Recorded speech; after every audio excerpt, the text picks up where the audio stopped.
Suscríbete a Venganza Perfecta. Nos encantaría saber desde qué parte del mundo nos acompañas. Cuéntanos en los comentarios. Ahora, sumerjámonos en la historia de hoy. La historia de esta noche comienza con una carga de ropa sucia. Eso suena a poca cosa, lo sé, pero quédense conmigo porque he aprendido que la traición casi nunca se anuncia con un portazo o una mancha de lápiz labial. Aparece en la logística silenciosa de un hogar.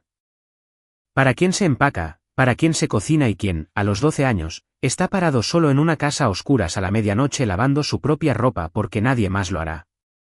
El hombre de la historia de esta noche llegó a casa 2 días antes de un viaje de trabajo y encontró exactamente eso. Encontró una nota en el refrigerador que todavía no puedo leer en voz alta sin que se me tense la mandíbula. Y luego su hijo, con toda la calma del mundo, dobló una camisa, miró hacia arriba y dijo 8 palabras que le dieron la vuelta a todo. Esto es a lo que quiero que presten atención esta noche. La diferencia entre el enojo y la paciencia. El enojo es ruidoso y se consume rápido. La paciencia es silenciosa y guarda los recibos. Este padre tuvo 5 días mientras las personas que lastimaron a su hijo estaban en el mar, inalcanzables, bebiendo tragos por los que no pagaron. 5 días es mucho tiempo en manos del hombre adecuado. Esta es su historia. Diego Corral podía decirte si una firma era real desde el otro lado de una mesa. Y por lo general, podía decirte lo que valía una persona, no en pesos, sino en carácter, en menos de 10 minutos. Era la broma de la familia cuando su familia estaba completa. Su primera esposa, Celia, solía decir que había nacido con el ojo de un subastador y la paciencia de un cerrajero, y que la combinación hacía imposible comprarle un regalo sorpresa. Diego era un tasador certificado de bienes raíces y obras de arte. El hombre al que los bancos y los tribunales testamentarios llamaban cuando alguien moría y dejaba atrás una casa llena de cosas que podían ser basura o podían ser una fortuna. Había crecido viendo a su madre limpiar ese mismo tipo de casas en la zona rica del municipio. Una madre soltera con 2 trabajos y una regla que repetía como una oración: no tomamos lo que no es nuestro, mi niño, porque una cosa que robas nunca deja de pertenecerle a otra persona. Diego construyó una carrera sobre esa regla. La procedencia, le gustaba decir, es solo una historia que puedes probar. Había testificado en tribunales, atrapado impresiones de Audubon falsificadas y cartas falsas de la Revolución Mexicana, y se había ganado una reputación silenciosa en todo el estado de Veracruz. Si Corral lo aprueba, es real. Celia era la otra mitad de esa vida.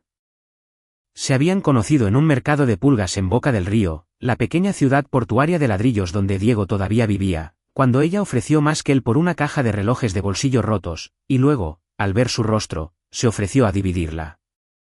Restauraba joyas antiguas en un banco junto a la ventana de su casa en la calle Tamaulipas. Y cuando nació su hijo Rodrigo, colgó una pequeña brújula de latón sobre su cuna y le dijo que siempre apuntaría a casa. Rodrigo resultó ser callado y preciso, un niño que alineaba sus crayones por altura, que desarmó el tostador a los 7 años y lo volvió a armar mejor. Tenía 9 años cuando Celia se enfermó, y 10 cuando murió. Y en la última semana de su vida, presionó su relicario con un camafeo, el mismo que su propia abuela había llevado consigo al llegar por el puerto de Veracruz, en la mano de Diego y dijo: esto es de Rodrigo para algún día. Dile que también apunta a casa. Después del funeral, el relicario fue a parar al joyero de Celia en la Cómoda. 6 meses después, había desaparecido. Diego puso la casa patas arriba 2 veces.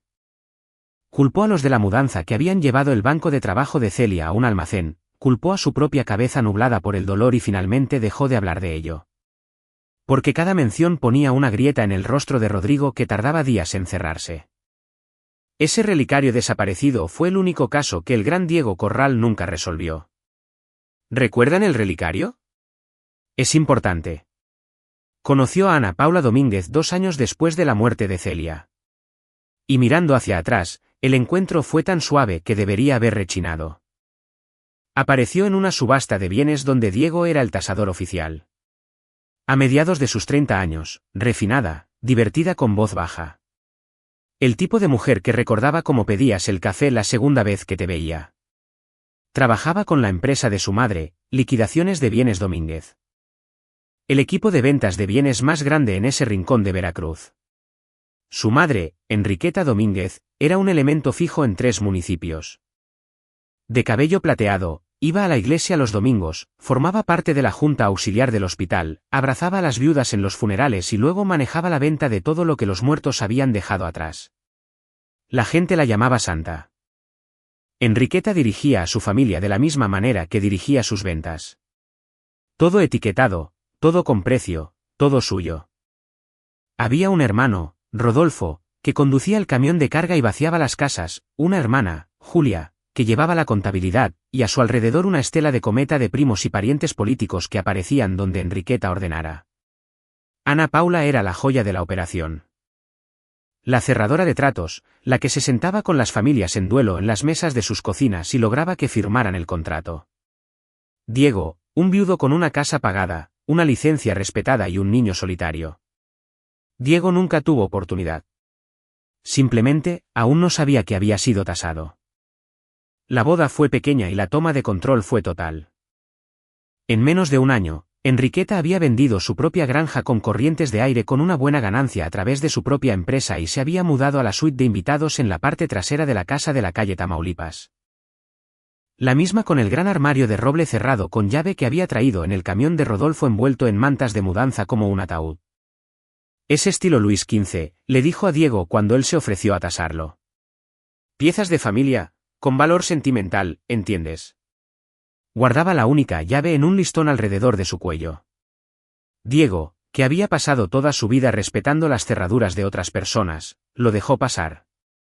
Ese fue el año en que la temperatura comenzó a bajar para Rodrigo. Sucedió de la manera en que sucede la escarcha. Ningún momento en particular. Solo una mañana te das cuenta de que el suelo está duro. La calidez de Ana Paula hacia el niño, tan convincente durante el noviazgo, desarrolló un horario, encendido cuando Diego estaba en casa, apagado cuando viajaba. Los dibujos de Rodrigo salieron del refrigerador para hacer espacio a los folletos de cruceros. Su silla en las cenas de los domingos migró hacia el final de la mesa, luego a una silla plegable, luego a un plato dejado en la barra de la cocina. Los gemelos de Julia recibieron bicicletas nuevas en la entrada de la casa. A Rodrigo le dijeron que los 11 años eran suficientes para dejar de esperar que la Navidad fuera una gran producción. ¿Y Enriqueta? Enriqueta tenía una forma de hablar de Rodrigo en tercera persona mientras él estaba justo ahí. El niño trae lodo. El niño come como un peón de campo. El niño no es estrictamente de la familia, ¿verdad? Es de la administración anterior. Diego protestó.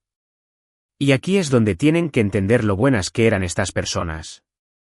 Cada vez que sacaba el tema, la situación se invertía antes de que terminara una oración. Ana Paula lloraba, lágrimas reales, a pedido, y decía que se estaba esforzando mucho con un niño que no la dejaba entrar. ¿Y acaso Diego tenía idea de lo que se sentía competir con una mujer muerta? Enriqueta ponía una mano suave en su brazo y murmuraba que el dolor hace que los padres vean monstruos donde solo hay dolores de crecimiento. Eran fluidas en un idioma que Diego apenas comenzaba a aprender. La gramática de hacer que un hombre decente dudara de sus propios ojos. Y el horario de trabajo de Diego hizo el resto. Su reputación significaba contratos por toda la costa. 2 semanas autenticando una colección en Mérida, 10 días en la desincorporación de un museo en Monterrey. Llamaba a casa todas las noches y Ana Paula levantaba el teléfono para que pudiera escuchar un hogar que sonaba cálido. Y Rodrigo aprendió a decir, estoy bien, papá, con una voz diseñada específicamente para no preocupar a nadie. Los niños hacen eso. Protegen al padre que les queda. Es la cosa más valiente y triste del mundo. Y funciona, lo cual es el problema. Ese mes de octubre, Diego aceptó un contrato de 3 semanas para catalogar la colección de un magnate naviero en las afueras de Cancún. La tarifa más grande de su año, el trabajo que casi rechazó. Ana Paula prácticamente le hizo las maletas. Toda su familia había estado murmurando durante semanas sobre algo. Conversaciones que se detenían cuando él entraba a las habitaciones. Enriqueta al teléfono con la voz baja. Rodolfo sonriéndole desde el otro lado del patio como un hombre que conoce el final del chiste. Diego lo atribuyó a que los Domínguez eran los Domínguez. Besó la cabeza de Rodrigo, le dijo que mantuviera el fuerte y condujo hacia el sur. El trabajo colapsó a los 19 días. Una disputa entre herederos congeló todo el patrimonio. Los abogados intervinieron, y el cliente pagó su contrato y envió a todos a casa. Diego no llamó para avisar. Él les diría ahora que no sabe completamente por qué. 20 años de interpretar habitaciones, tal vez algún instinto de tasador de que la historia que le habían contado sobre su propia casa no sobreviviría a una inspección sin previo aviso. Condujo 11 horas seguidas y a las 12:04 de la noche, giró hacia la calle Tamaulipas y encontró su casa a oscuras. No oscura por el sueño, oscura por el vacío, sin autos, sin la luz del pórtico. Y desde el sótano, una delgada hoja de luz amarilla debajo de la puerta, y el sonido de la secadora girando, y su hijo de 12 años parado en la mesa de doblar en la penumbra. Trabajando a través de una canasta de su propia ropa sucia con los movimientos enfocados y sin prisa de un niño que ha hecho esto solo muchas veces antes. Rodrigo miró hacia arriba y lo primero que dijo, lo primero a la medianoche en una casa vacía fue, «Papá, no te enojes». Iba a tener todo guardado antes del domingo. Diego mantuvo su voz nivelada porque el rostro del niño era un sismógrafo y se negaba a dejar que la aguja saltara. «¿Dónde están todos?», preguntó. Rodrigo se encogió de hombros, con uno solo, de la forma en que lo hacía cuando una cosa era demasiado grande para levantarla con ambos. «En un crucero», dijo. «Se fueron el martes. Está en el refrigerador». La nota estaba escrita con la letra de Enriqueta. Diego lo supo al instante. Había pasado toda una carrera leyendo escrituras, y la de ella era todo bucles seguros y presión de derecho. La letra de una mujer a la que nunca en su vida le habían dicho que no. Estaba sujeta al refrigerador por un imán de liquidaciones de bienes Domínguez y decía, «Llevé a la familia de crucero. 5 días en las Bahamas. Yo invito». La familia se lo ganó. Hay dinero para pizza. El niño no está invitado. Él es tu error, no nuestro. Estaba firmado solo con la letra E. La forma en que firman las reinas. Diego la leyó 2 veces. Era consciente de los latidos de su propio corazón, del zumbido del refrigerador, de 30 años de la voz de su madre diciendo, «No tomamos lo que no es nuestro», y de algo más antiguo y más frío que se ensamblaba detrás de sus costillas. Habían dejado a su hijo, un niño de 12 años, solo en una casa durante 5 días con dinero para pizza, de la misma manera que dejarías una llave debajo de un tapete. Y lo habían puesto por escrito y lo habían firmado porque nunca se les había ocurrido a ninguno de ellos que Diego Corral fuera algo más que la casa en la que vivían y la licencia de la que tomaban prestada su respetabilidad. Dobló la nota por su pliegue, la deslizó en el bolsillo interior donde guardaba su lupa y sus guantes de algodón, y se dio la vuelta. Y fue entonces cuando Rodrigo, todavía doblando ropa, todavía sin levantar la vista, lo dijo. «Papá, la abuela no sabe que encontré algo increíble en su armario». Guarda la llave en su cuello, pero se fue con prisa. Y la puertecita en realidad no se engancha si sabes dónde presionar. Deberías ver esto. Y Diego siguió a su hijo por el pasillo, y Rodrigo presionó un nudillo contra la roseta tallada en la esquina del gran armario cerrado de Enriqueta. Y la pequeña puerta se abrió con un suspiro. Y Diego miró hacia adentro. Y entonces Diego Corral, exhausto, traicionado, con 11 horas de carretera detrás de él y el fantasma de su esposa muerta a su lado, comenzó a sonreír muy lentamente, para entender lo que Diego estaba mirando, porque incluso a él le tomó un momento. Los estantes superiores del armario eran himnarios de teatro, una pastora de porcelana, la utilería de una abuela inofensiva. Pero el compartimiento inferior detrás de la pequeña puerta que no cerraba era un sistema de archivos. Y Diego Corral había pasado 20 años aprendiendo exactamente cómo se ve el papeleo honesto para que el papeleo deshonesto brillara en la oscuridad. Había 9 carpetas de acordeón, cada una etiquetada con la letra segura de Enriqueta con un apellido y un año. Suárez 2019, Aguilar 2021. 7 más. Dentro de la primera, Diego abrió un testamento, un poder notarial y un codicilo. 3 documentos, 3 firmas diferentes de ancianos, y las 3 atestiguadas por los mismos 2 nombres, con la misma tinta, en lo que su ojo entrenado leyó al instante como la misma mano disfrazándose 2 veces. Debajo de las carpetas había una caja de puros, y en la caja de puros había anillos, alianzas de boda, anillos de compromiso, el anillo de sello de un hombre, cada uno etiquetado con una pequeña etiqueta de hilo con la numeración del lote de liquidaciones de bienes Domínguez. Cada etiqueta correspondía a un nombre y una fecha. Trofeos inventariados como mercancía porque Enriqueta Domínguez nunca en su vida había conocido una cosa que amara a la que no le pusiera también un precio. Y allí, el tercero desde la izquierda, etiquetado como lote 44C con la misma letra impecable, estaba un relicario con un camafeo en una cadena de oro desgastada. El relicario de Celia. El que había desaparecido del joyero de una mujer muerta 6 meses después de su funeral, el único caso sin resolver de la carrera de Diego, reposando en el armario de su suegra con un precio puesto en él. Rodrigo estaba de pie junto a él sosteniendo una camisa doblada como un escudo y dijo, «Ese es de mamá, ¿verdad?» Lo recordé por la foto en tu escritorio. Por eso seguí buscando entre el resto. Papá, ¿por qué la abuela tiene el collar de mamá? Así que, ahora saben por qué sonrió. No era una sonrisa feliz. Los hombres como Diego no se alegran a la medianoche frente a pruebas como esa. Sonrió porque la imagen finalmente se resolvió de la misma forma en que una firma falsificada se resuelve bajo la lupa. Cada trazo que se había sentido mal durante 3 años de repente explicándose a sí mismo. El noviazgo que lo había encontrado a él, y no al revés. La empresa que recibía la primera llamada para la mitad de las herencias en el municipio. La santa de 3 municipios que abrazaba viudas el domingo y vendía sus casas el lunes. Y un relicario que solo podría haber sido tomado de adentro de su propia casa por alguien con una llave y una razón para creer que un hombre en duelo no miraría con dureza a su familia. No estaba sosteniendo un secreto familiar. Estaba sosteniendo una operación, y puramente por la gracia de un pestillo barato y un niño pequeño curioso, no amado y magnífico, lo estaba sosteniendo con 5 días enteros en el reloj, mientras cada jugador en él flotaba alrededor de las Bahamas en un barco llamado el Soberano de Coral. Fuera de rango, fuera de alcance, y absolutamente seguros de que se habían salido con la suya. Diego puso su brazo alrededor de su hijo y dijo la oración que reorganizó la vida de ambos. Compañero, no hiciste nada malo y no vas a pasar otra noche en esta casa solo. Luego sacó su teléfono, fotografió la nota en el refrigerador donde estaba colgada y comenzó a hacer una lista. Si han visto este canal antes, conocen el momento. Cada una de estas historias lo tiene.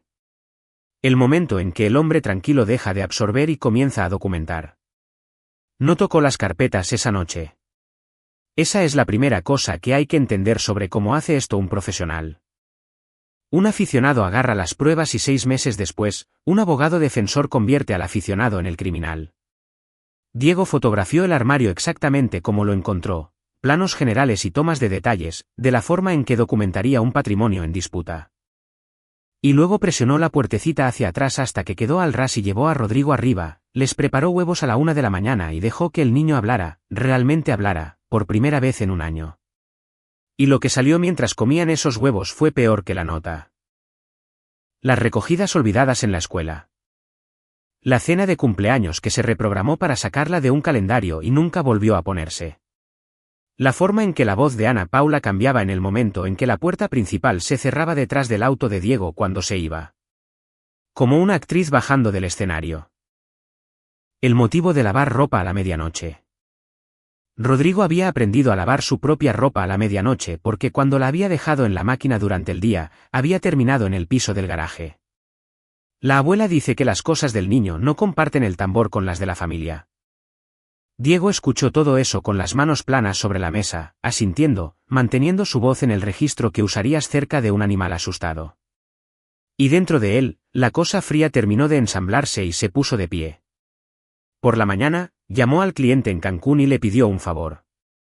No le digas a nadie que el trabajo terminó temprano. Luego llamó a la única persona en el mundo en la que confiaba para lo que seguía. Patricia Vargas dirigía la unidad de justicia para personas mayores en la oficina del fiscal general del Estado.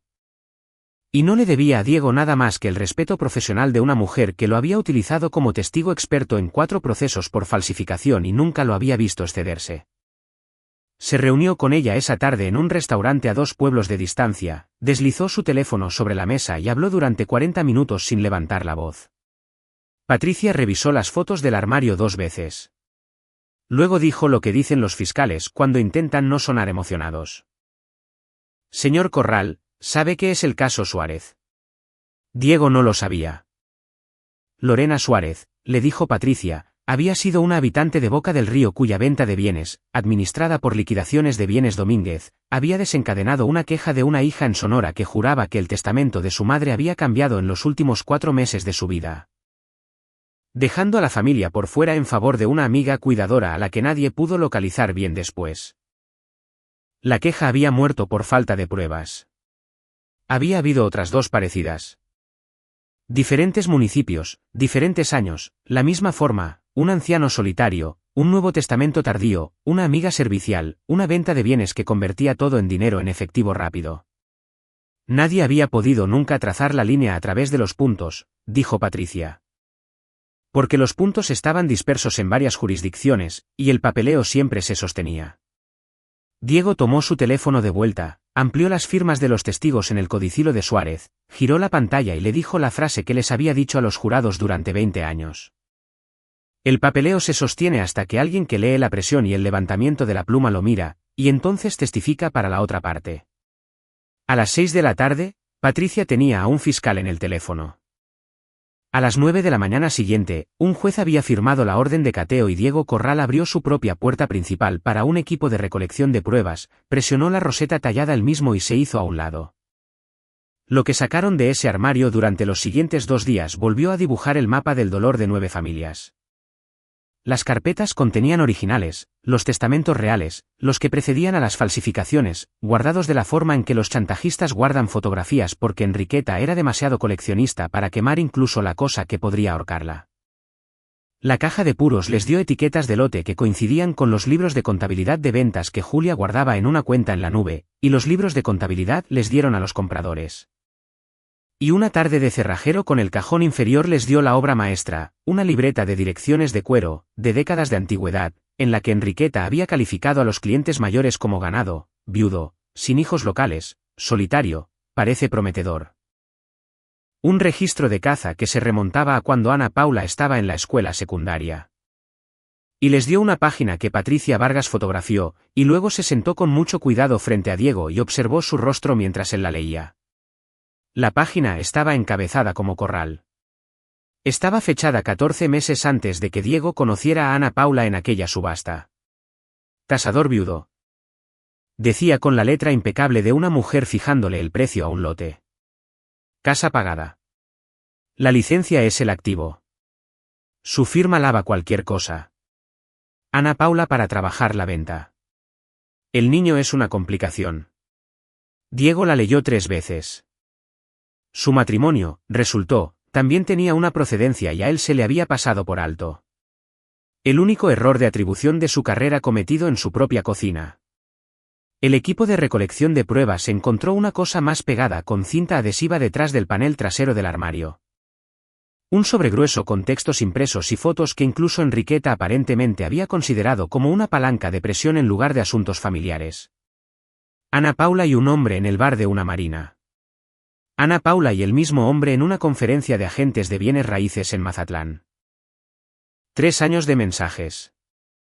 El hombre era Leonardo Cruz, el abogado testamentario cuyo nombre Diego ahora entendía que aparecía como asesor de redacción en cada una de las 9 herencias falsificadas. La aventura amorosa era anterior a la boda de Diego. Simplemente había continuado a través de ella, de la manera en que lo hace una relación de negocios, porque eso era lo que era. Cruz redactaba los documentos. Enriqueta trabajaba a las viudas. Ana Paula trabajaba a las víctimas. Y la víctima de registro, aquel cuya firma respetada había estado certificando en silencio los inventarios de ventas de las Domínguez durante 3 años, era él. Aquí es donde un hombre común rompe algo. Y Diego fue al garaje y se quedó en la oscuridad por un rato, y dejaremos que eso se quede entre él y el garaje. Luego volvió a entrar porque quedaban 3 días y una trampa que construir, y la geometría del asunto ya se le había ocurrido. Su hermosa y cerrada geometría. Todos los que podían advertir a alguien estaban en el mismo barco. Enriqueta, Ana Paula, Rodolfo, Julia, los primos. Toda la operación, menos un abogado, estaba sellada dentro de un casco de acero en el Mar Caribe con un internet satelital de 198 pesos por minuto, publicando fotos de atardeceres, mientras en tierra, su armario reposaba en una sala de pruebas. siendo fotografiado página por página. El equipo de Patricia usó esa ventana de oportunidad de la forma en que usarías un regalo. Se enviaron citaciones a bancos que no podían alertar a nadie a tiempo para que importara. La hija en Sonora de Lorena Suárez lloró en una videollamada y envió por servicio de entrega nocturna una carpeta con muestras de la escritura que su madre había dejado. El nieto de César Aguilar condujo desde Jalapa con el verdadero testamento de su abuelo, el que la familia siempre había insistido en que existía. Y a Leonardo Cruz, el único jugador que todavía estaba en tierra, lo manejaron con un engaño digno de las propias Domínguez. Una llamada de un abogado amigo de Patricia ofreciéndole un jugoso patrimonio ficticio. Vendedor anciano, herederos fuera del estado, necesita un abogado testamentario que pueda moverse rápido. Usted fue recomendado por Enriqueta Domínguez. Cruz aceptó la reunión en una sala de conferencias con micrófonos ocultos, y en menos de 40 minutos, relajado y buscando la comisión por el contacto, explicó su propio arreglo estándar en tiempo pasado con nombres incluidos. Cuando los dos agentes en la mesa de al lado se pusieron de pie y se presentaron, Cruz los miró su teléfono y dijo 4 palabras que te decían todo sobre la lealtad de ese equipo. ¿Qué se quedó Enriqueta? Cruz confesó antes de que se pusiera el sol. Los abogados suelen hacerlo. Han leído las pautas de sentencia. A cambio de un acuerdo de culpabilidad, le dio a Patricia Vargas la arquitectura del plan. 9 herencias a lo largo de 11 años. Aproximadamente 43.200.000 pesos movidos a través de ventas. Un 10º archivo ya abierto. Un capitán de transbordador jubilado en Alvarado nombrado en el libro de Enriqueta como para la próxima primavera. Y un detalle que le importó más que todo lo demás al hombre sentado detrás del cristal de doble visión. El matrimonio con Corral, confirmó Cruz, había sido planeado como una adquisición. Incluso había habido un cronograma. Año 1, cuentas conjuntas. Año 3, estaban en el año 3, un testamento revisado y redactado por Cruz, moviendo la herencia que Rodrigo recibió de Celia, la casa y los beneficios por fallecimiento de Diego bajo el control de Ana Paula, con Enriqueta como fideicomisaria de respaldo. El borrador ya estaba en el sistema de Cruz, esperando lo que sus notas llamaban la temporada adecuada. ¿Y el niño? El niño iba a ser enviado a un internado en Querétaro en el momento en que se secara la tinta. También le habían puesto un precio a Rodrigo. Le habían puesto precio a todo. Esa noche, Diego se sentó en el borde de la cama de su hijo y le dijo la verdad con las palabras más claras que la situación permitía, porque el niño se había ganado las palabras claras. Algunas de las personas de esta casa hicieron cosas muy malas por dinero. Van a responder por ello. Nada de eso, tuvo que ver nunca con algo que tú hicieras. Y el armario que no debías abrir les va a devolver a 9 familias a sus madres y padres. Rodrigo se quedó callado por un rato.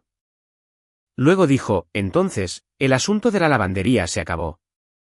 Y Diego dijo, el asunto de la lavandería se acabó.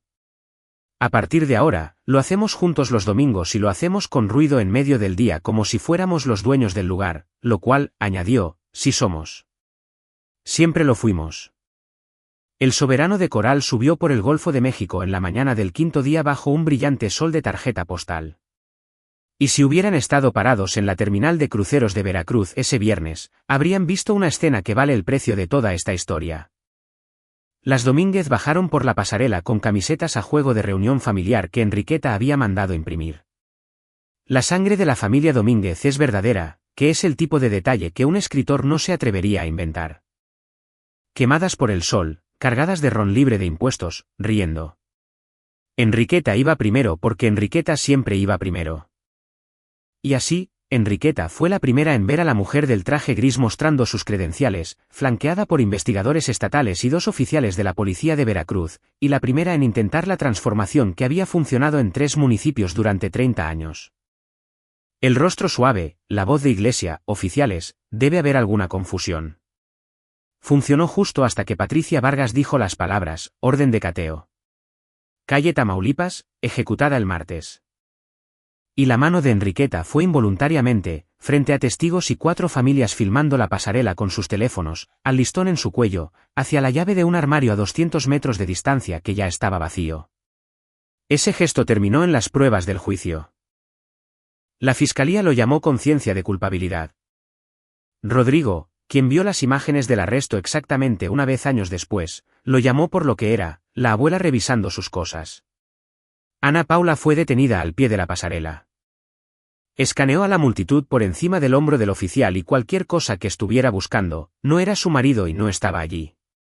Rodolfo logró avanzar 30 metros hacia una parada de taxis, lo que se convirtió en su propio cargo. Julia, la contadora, estaba llorando antes de que nadie la alcanzara, y para el lunes, su abogado había llamado a Patricia para hablar, que es la forma en que los contadores sobreviven.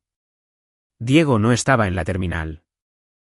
Esta es la parte que más respeto y es la razón por la que esta historia pertenece a este canal en lugar de a las noticias de la noche. Le habían ofrecido el momento, Patricia misma dijo que la mayoría de los hombres querrían ver, pero él lo rechazó porque ese viernes era un día de escuela y le había prometido a Rodrigo panqueques y un viaje a la ferretería. Porque los dos estaban reconstruyendo el pestillo de la puertecita de cierto armario para la próxima familia, por las risas, por una cuestión de principios. La venganza, la verdadera venganza nunca fue la pasarela. Fue lo que sucedió durante el año siguiente. Ejecutada con la paciencia de un tasador totalmente dentro de los límites de la ley. El testimonio de Diego, la presión del bolígrafo, los levantamientos de la pluma, las formas de las letras, el oficio de un hombre que había autenticado tinta durante 20 años, guió al jurado firma por firma a través de 9 instrumentos falsificados. Y el examinador forense del Estado confirmó cada afirmación que hizo. Enriqueta Domínguez fue declarada culpable de 26 cargos. Falsificación, robo por engaño, explotación financiera de un adulto vulnerable, crimen organizado. Fue sentenciada a 22 años, y el juez, en una frase que el periódico local puso en la primera plana, le dijo que había administrado una cosecha, no un negocio, y citando textualmente, había confundido el crepúsculo de otras personas con su propio campo. Ana Paula aceptó 8 años en un acuerdo de culpabilidad por conspiración y fraude, y el matrimonio fue anulado. No divorciados, anulado, borrado, por motivos de incentivo fraudulento, una categoría legal que existe, resulta, para las bodas que en realidad fueron adquisiciones. Cruz fue inhabilitado y cumplió 30 meses. Rodolfo y Julia obtuvieron condenas menores.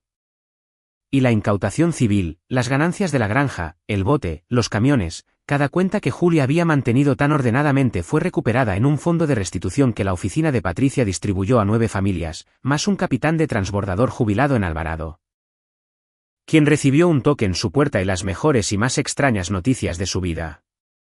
Señor, usted era el siguiente y ahora está a salvo. Y el relicario regresó a casa.